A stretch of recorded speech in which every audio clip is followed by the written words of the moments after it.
Boa noite a todos, boa noite a todas. São 19h30, vamos caminhar com Jesus? Bom, pessoal, hoje é domingo, domingo é o 30º domingo do tempo comum, né? Um momento importante, nós estamos a poucos instantes da festa de Cristo Rei, que é a festa que a gente celebra lá, a fundação, inclusive, da nossa paróquia, né? E, e nós estamos também muito próximo da eleição. Bernardo, você vai falar de eleição? Não, eu vou falar de evangelho. Mas é impossível você não falar de eleição a uma semana da eleição.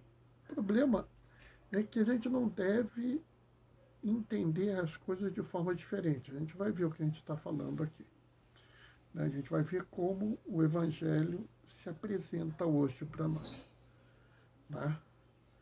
Como o evangelho se mostra para nós de uma forma muito clara sobre a gente, como a gente deve agir. Né? Mozinho está aqui do meu lado, ela não aparece, mas ela fica de olho aqui em mim. Né? Ela que toma conta para eu não fazer muita besteira. Né?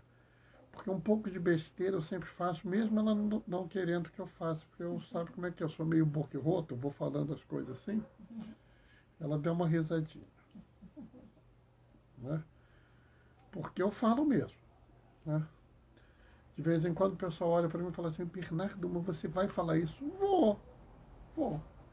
Sabe, pessoal, eu não tenho nenhum problema em falar. Porque quando eu não falo, vamos dizer assim, sem antes ter pensado, sem antes ter refletido. Eu não falo sem antes ter tirado as minhas dúvidas, ter confirmado algumas coisas, porque eu acho que a gente não pode falar assim da cabeça. Né? A gente tem que ter um mínimo de coerência. Né? E a gente tem que ter muita certeza do que a gente está falando quando a gente fala para as pessoas. Né? Se fosse só uma questão da sua opinião, né? Eu quero falar sobre qual o melhor time de futebol do Brasil. Tudo bem, é a sua opinião sobre o assunto. Né? Eu quero falar sobre o seriado da televisão. Tudo bem, é a sua opinião. Mas quando você fala da religião, você está mostrando ao mundo alguma coisa. E algumas pessoas vão querer ouvir você e vão achar que aquilo que você está falando é algo da fé. Então a gente tem que ter muito cuidado com o que a gente fala. Né? Inclusive, recentemente teve um influenciador digital aí que virou deputado, essas coisas doidas, que teve a audácia, o desplante, a safadeza. E eu falo isso na cara dele. Se ele aparecer na minha cara, eu falo isso na cara dele.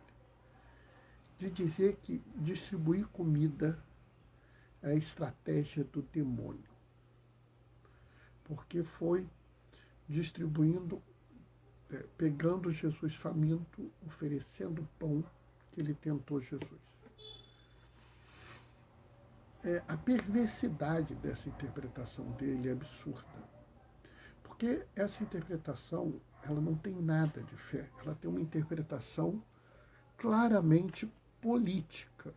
Ele é aliado de um governo que pôs 33 milhões de pessoas com fome e por isso ele falou isso. Então, eu vou dizer para vocês qual é a lógica daquilo.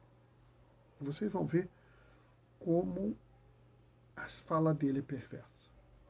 Jesus, de fato, passou 40 dias e 40 noites no deserto em jejum e teve fome. Isso está no Evangelho. Vem o demônio e fala assim: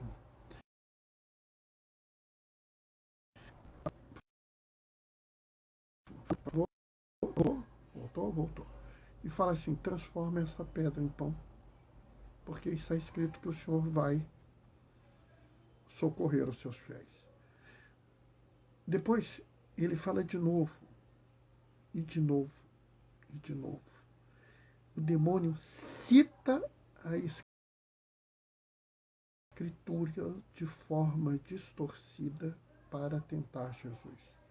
O demônio distorce. Oi, Ângelo querido, boa noite, paz e bem. O demônio distorce a Escritura, ele distorce a palavra, a mensagem da Escritura para tentar a Jesus. Então, quando essa criatura aí, esse influencer digital aí, que se tornou deputado, disse que distribuir comida é a tática do demônio, porque foi assim que o demônio tentou Jesus, ele fez exatamente o que o demônio fez com Jesus. A tática do demônio é distorcer a religião para atender os seus princípios. E isso vocês podem ter certeza que eu nunca vou fazer. A minha postura de ação no mundo é guiada pela minha fé. E depois que eu falei isso tudo, vamos começar. O Senhor esteja convosco, Ele está no meio de nós. Proclamação do Evangelho de Jesus Cristo, segundo Lucas. Naquele tempo, Jesus contou esta parábola para alguns que confiavam na sua própria justiça e desprezavam os outros. 2 homens subiram ao templo para rezar.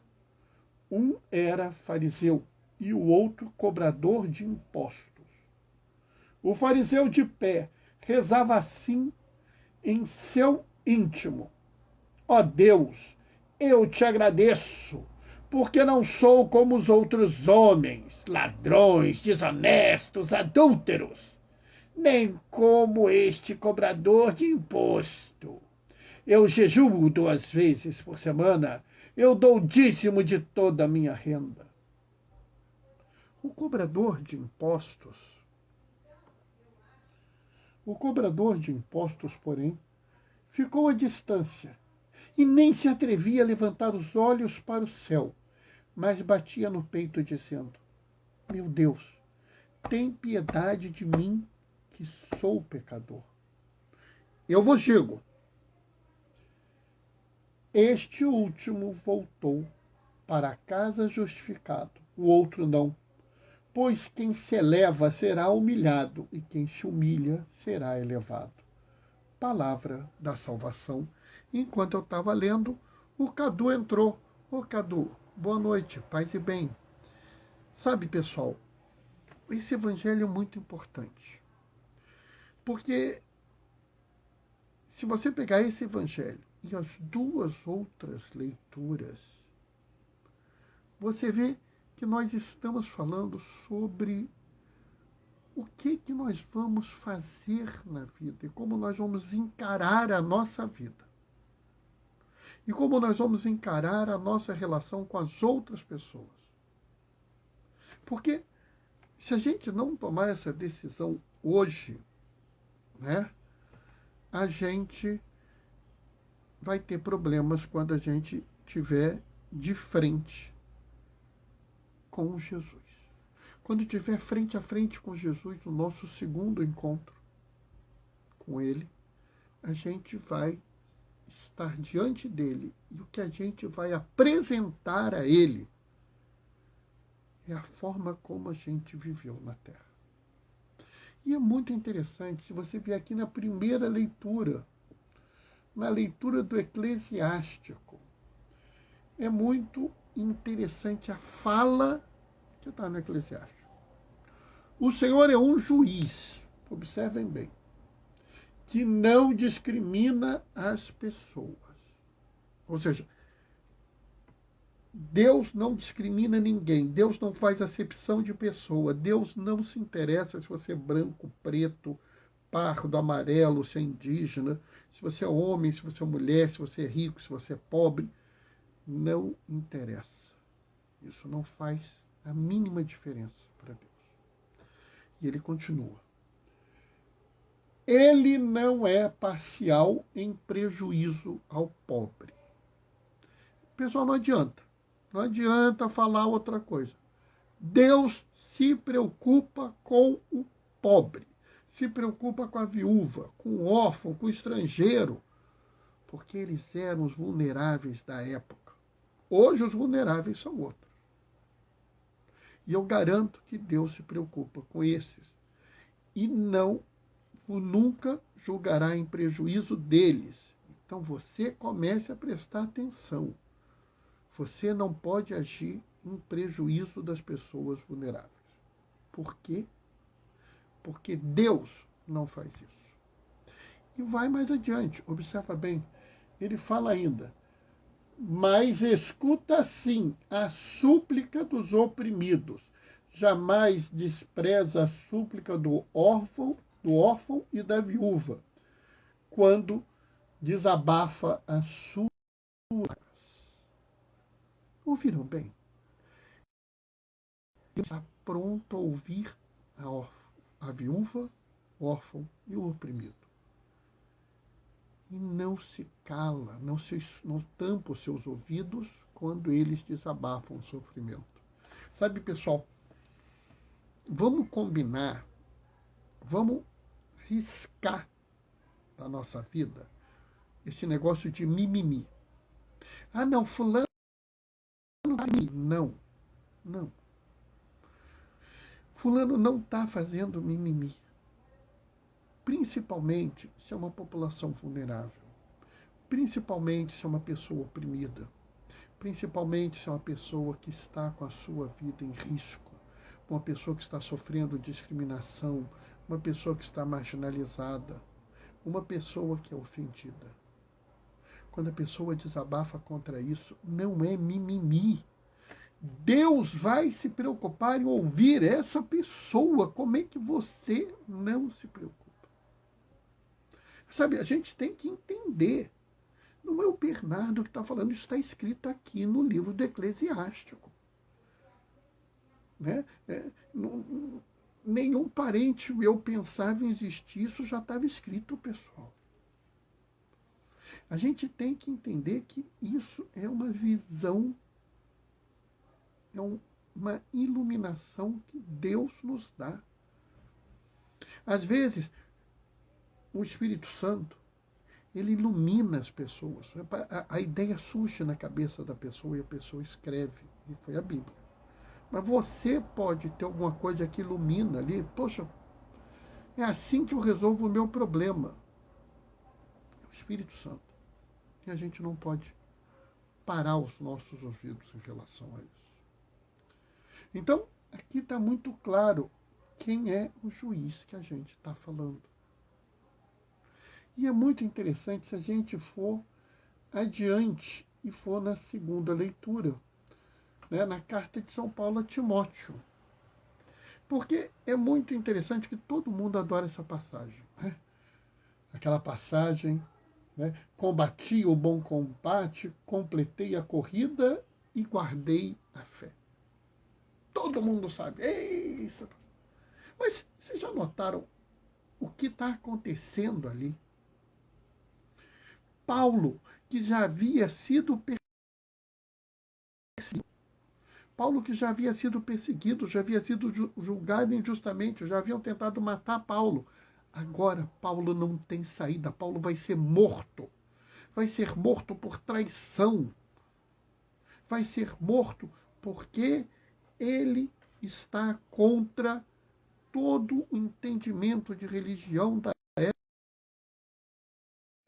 mundano da época. Então, tanto a religião quanto o governo mundano dizem o que você fala besteira. Esse negócio de cuidar das pessoas, amar o próximo, dar a outra face, se preocupar em alimentar as pessoas, dar roupa, água, é loucura. Loucura, vamos matar você. E ele mesmo fala, quanto a mim estou pronto para ser derramado em sacrifício. Paulo perdeu tudo. Paulo se tornou um pária total. Daquele homem rico, daquele homem instruído, daquele fariseu respeitado, daquele homem que tinha cidadania romana, tinha comprado a cidadania romana, não restou nada. E é impressionante que mesmo nesse momento não lhe dói o peito, não lhe diz, ele não se sente derrotado, destruído, ele faz uma ode à vitória. Quanto a mim, combati o bom combate, completei a minha carreira, guardei a fé. E é muito bonito que ele fala, eu vou receber a coroa da vitória, que o justo juiz, o mesmo justo juiz, na primeira leitura, me dará, porque eu tive a oportunidade de pregar o seu evangelho. Quantas pessoas hoje pregam um outro evangelho? Quantas pessoas hoje atacam nossos bispos, atacam o Papa, né? Atacam a CNBB dizendo que ela não prega o evangelho, mas não mostram aonde isso ocorre. Porque elas, como Paulo, pregam o evangelho. CNBB, o Papa, os bispos, todos pregam o evangelho. Mas essas outras pessoas não pregam, pregam uma outra coisa. Mas Paulo diz, eu tive a vitória porque eu preguei o evangelho e o justo juiz, que é o mesmo justo juiz da primeira leitura do livro do Eclesiástico. E aí eu chego ao evangelho.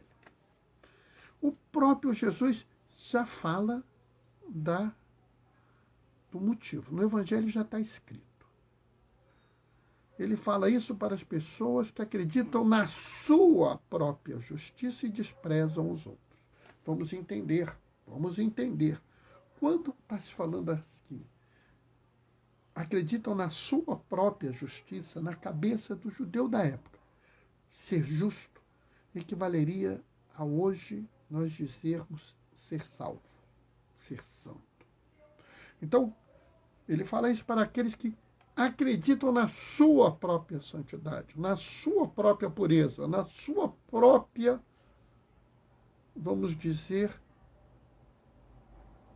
na sua própria capacidade de ver a fé de forma perfeita. E desprezam os outros. Isso aí, tudo pecador. Tudo vagabundo. Aí, ó, pecador.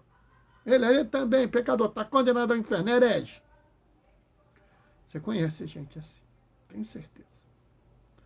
Graças a Deus, graças ao bom Deus, eu já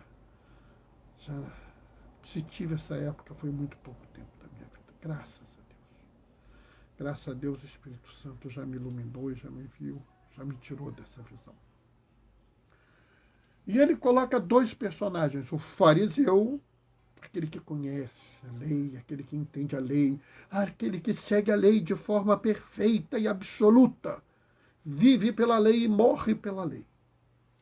E o cobrador de imposto, que era o pior dos piores pecadores da época. Ele pega os dois extremos. Jesus, às vezes, escracha mesmo, daqueles assim, ó, é aqui, é isso, aquilo. Jesus, ele várias vezes coloca a gente em situações onde a gente fica olhando e fica dizendo assim, meu Deus do céu, o que eu vou fazer? Porque era muito fácil ele ter posto ali um fariseu e um judeu comum. Aí você diz, eu sou um judeu comum. Mas não, ele põe o cobrador de imposto, que é o pior do pior. Ô, Chaque, boa noite, paz e bem. Então ele põe assim, pensa assim, ele põe aquele sujeito que vocês conhecem, super rígido, que segue todas as regras, faz todos os jejuns, todas as orações, todas as regrinhas, sabe?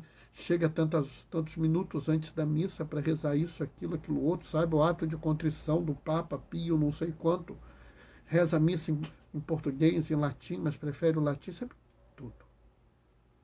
E do outro lado, ele pôs aquela pessoa que ninguém quer chegar nem perto. Aquela pessoa que, se entrar na igreja, a pessoa vai dizer assim, como é que ele tem audácia de entrar aqui? Devia ser expulso a pontapé. Era assim. os dois chegam lá. E é muito interessante porque você vê a oração do fariseu. A oração do fariseu é: graças a Deus eu sou bom. Graças a Deus eu não tenho corrupção. Eu não cometo crime. Eu sigo todas as regras da religião. Eu faço tudo direitinho. Não sou que nem os outros não prestam. Olha bem, ele se coloca como a única pessoa pura. O resto não presta. Por outro lado, você vê o publicano, o cobrador de imposto que bate no peito. Sabe, quando eu leio essa leitura, ele me lembra quando nós fazemos o ato de contrição na missa que nós batemos. Por minha culpa, minha tão grande culpa. E ele bate no peito. Ele bate no peito falando, vamos ver aqui: meu Deus, tem piedade de mim, porque eu sou um pecador. É muito profunda essa oração. Ele chama Deus de Deus. Até aí, tudo bem. Ele diz: tende piedade. Ele não pede perdão, ele pede piedade. Ele sabe que os pecados dele falam muito dele. E ele não os refuta. Ele não vira e fala assim: não, sabe, eu sou pecador, mas a culpa é dos outros. Eu sou pecador.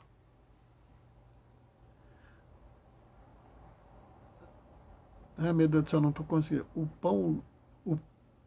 O Pai Nosso fala disso, exatamente, Ângela, é isso mesmo. E você está dizendo que já viu esse tipo de...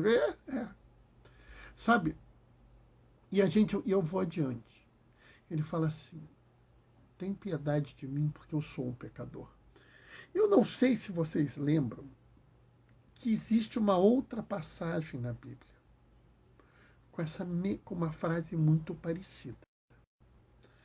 Quando Pedro é chamado para ser discípulo, para ser apóstolo no futuro, ele faz uma pesca milagrosa. Ele joga a rede, depois de uma noite sem pescar, pega um monte de peixe. E aí ele reconhece naquilo um sinal da divindade de Jesus. Ele se joga à terra de joelhos e fala: Senhor, afasta-te de mim, porque eu sou um pecador. Essa capacidade de você se entender limitado, de você se entender pecador, de você saber que existe em você uma situação que, por mais que você queira, você não pode superar. Mas saber que existe frente a você um juiz justo, que não faz acepção de pessoas, que não discrimina ninguém, é a sua chance. É sim a postura desse cobrador de imposto, mas é também a postura de Pedro. Nota? Você não se torna santo ou justo com uma falsa moral, com uma falsa santidade, com uma impressão externa de não pecado. Mas quando você se admite limitado e pecador e confia no Senhor, você alcança a santidade. E aqui é essencial entender que não existe essa relação se você não viver essa relação. Jesus é muito claro quando diz: amar o Senhor teu Deus com todo o teu coração, com toda a tua alma, com toda a tua força e com todo o teu entendimento. Mas fala logo em seguida: o segundo mandamento é tão importante quanto esse: amai ao próximo como a ti mesmo. Se você quer ser julgado por um juiz justo, julgue as pessoas com justiça. Se você quer ser julgado por um juiz que não te discrimina, não discrimine ninguém. Se você quer ser julgado por um juiz que ama. Ame a todas as pessoas. Mas Bernardo, fulano... Não, não tem mais. Ama. Bernardo, mas fulano, ele tem tal pecado. Não tem pecado. Jesus te ama mesmo com os teus pecados. Por que você agora quer se colocar numa posição onde você está acima de Jesus? Porque se Jesus ama você mesmo com seus pecados, quem é você para não amar alguém por causa dos pecados dessa pessoa? Sabe, pessoal, a gente tem que entender a profundidade desse evangelho. Quem se elevar será humilhado, quem se humilhar será elevado. Nós não estamos falando aqui de coisinhas. Ah, não, eu não sou o melhor orador da igreja. Ah, não, tem um monte de pessoa que canta melhor que eu. Não, não. Isso é besteira. Entendeu? Se humilhar é que a gente entenda que outras pessoas querem... Ângelo, você quer fazer uma participação? Vou abrir para você. Vamos ver se funciona. Eu tentei. Ué, não foi não?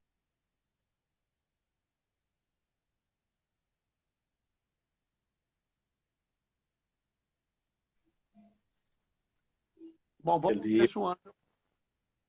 Oi, queridos. Oi, queridos. Oi, todo mundo. Paz e bem. Paz e bem, Ângelo. Fala aí. Essa passagem que você está falando, Diácono, tem eu vivi isso, eu frequentava na época a paróquia Divino Espírito Santo no Barata, em Realengo. Sei. Quer dizer, no caminho eu frequentava, na verdade, a capela Nossa Senhora de Nazaré. E no caminho para chegar em Nossa Senhora de Nazaré, eu passava numa praça onde ficavam muitos bêbados ali. Aquele pessoal ali da cachaça que juntava e ficava naquela pracinha ali. Uhum. E eu sempre cumprimento as pessoas. Eu tenho o hábito do interior, assim. Não que eu tenha, nunca vivi assim no interior. Mas eu acho tão bonito você passar e dar bom dia, boa tarde. Acho tão bonito você, uma pessoa que você não conhece, passa assim, a pessoa passa. E Realengo tem essa característica de cidade do interior, né? Então você passa bom dia, você não sabe nem quem é, nunca viu, depois nunca mais vai ver, mas você sempre cumprimenta, bom dia. E eu passava, assim, como eu tinha sempre que passar por ali, eles me respondiam, os pinguços, a pinguçada que ficava ali na praça, bebendo cachaça mesmo, com a garrafinha de cachaça e tal. Acabou criando uma coisa ali. Uma As pessoas me conhecem, amizade. estavam sempre ali, eu sempre passava. Aí um dia eu disse assim, como eu não tinha tomado café e no bar vendia, no bar que eles compravam uma cachaça, vendia café e pão, eu pedi um café e pão e fui para a praça para tomar o café com eles. Olha só. Isso criou uma relação super legal assim, né? Que eu chegava ali e sentava, claro que eu não bebia cachaça, mas ficava ali conversando, aí querendo saber, né? Ouvir o que é que está acontecendo e tal e tal. Eles diziam que eu era o padre, sem ser leigo. Sei lá que eu era o padre. Porque eu sempre falava coisas legais de Jesus e coisas legais, né? Sempre animava a conversa.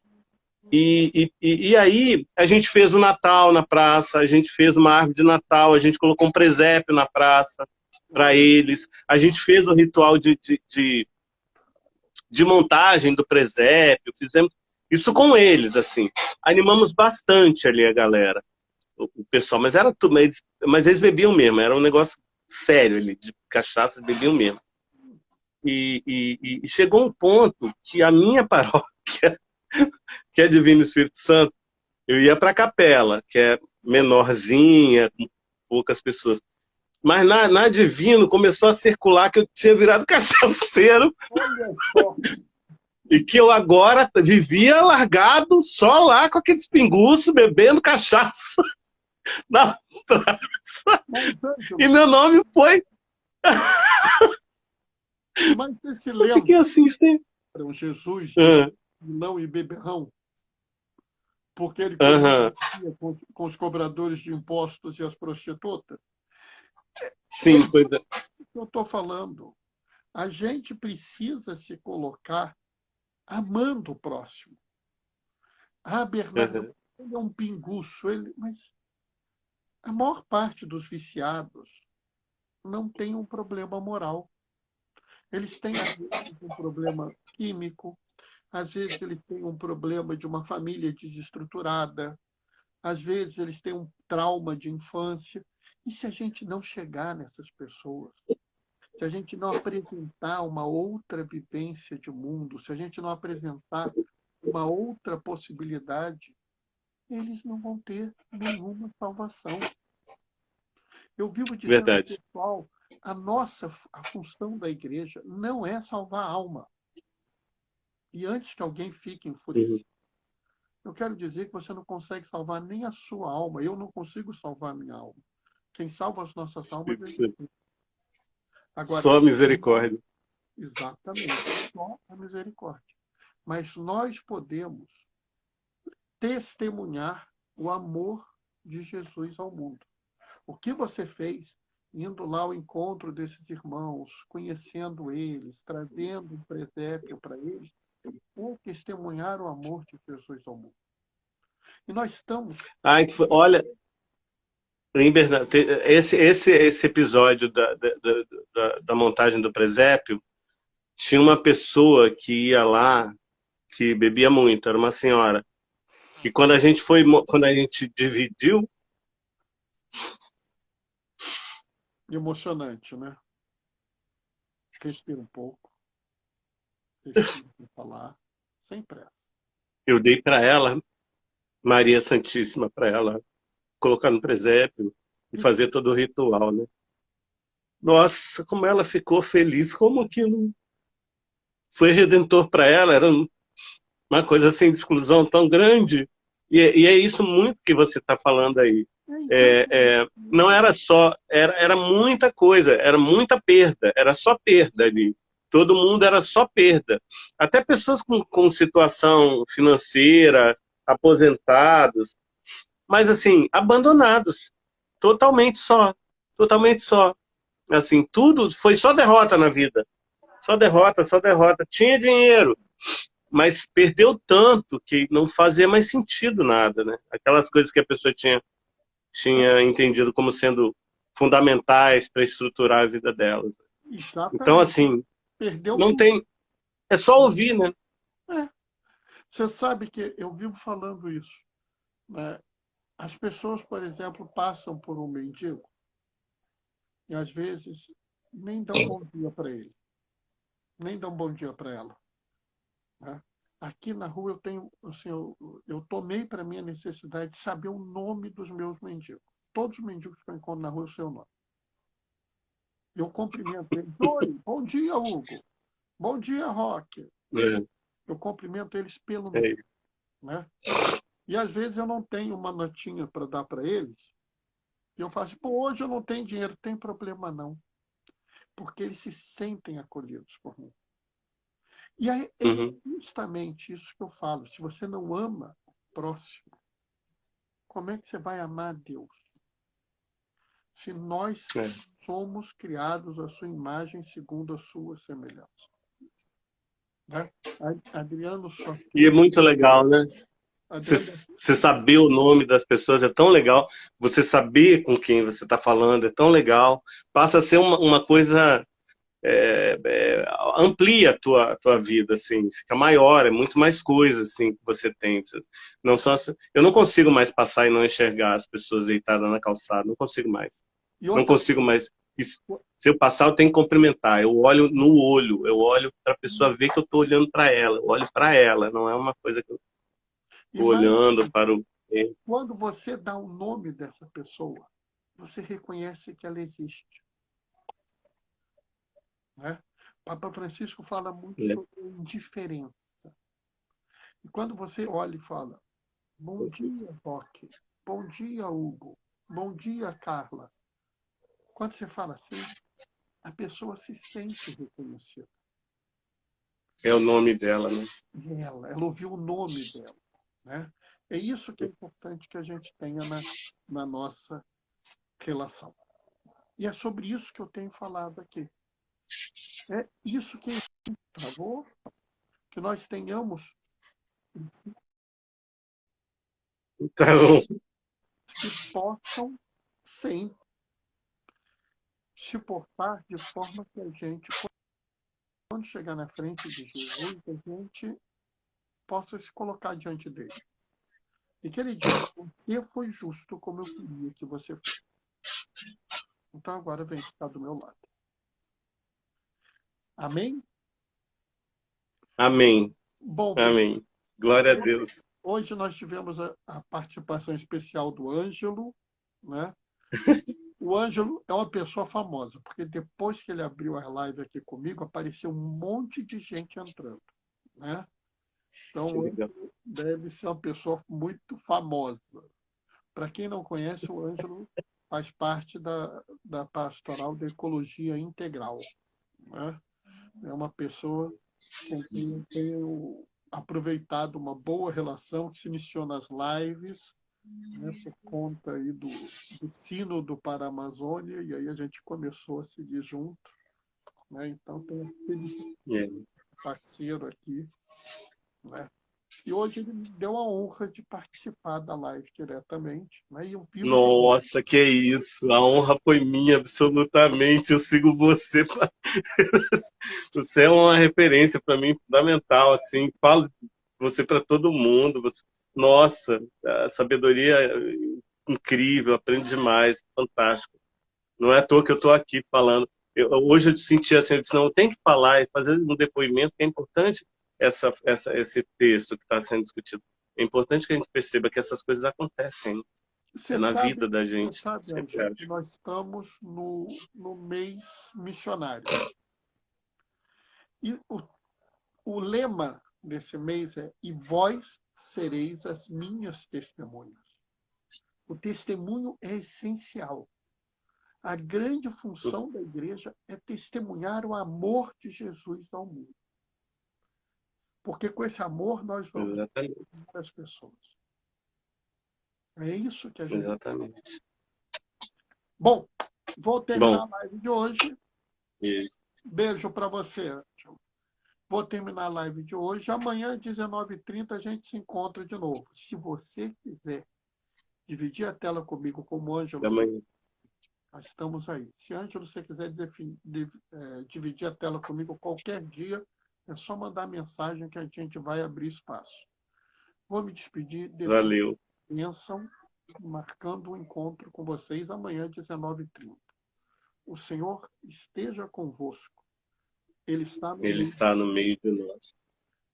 Desça sobre vós e permaneça para sempre a bênção do Deus Todo-Poderoso no amor. Ele que é Pai, Filho e Espírito Santo. Que a alegria do Amém. Senhor seja a vossa força. Vamos em paz. Que o Senhor nos acompanhe. Amanhã a gente se vê. Graças a Deus. Beijos. Valeu. Tchau. Tchau, tchau. Como é que sai? Eu não sei sair. Eu vou sair.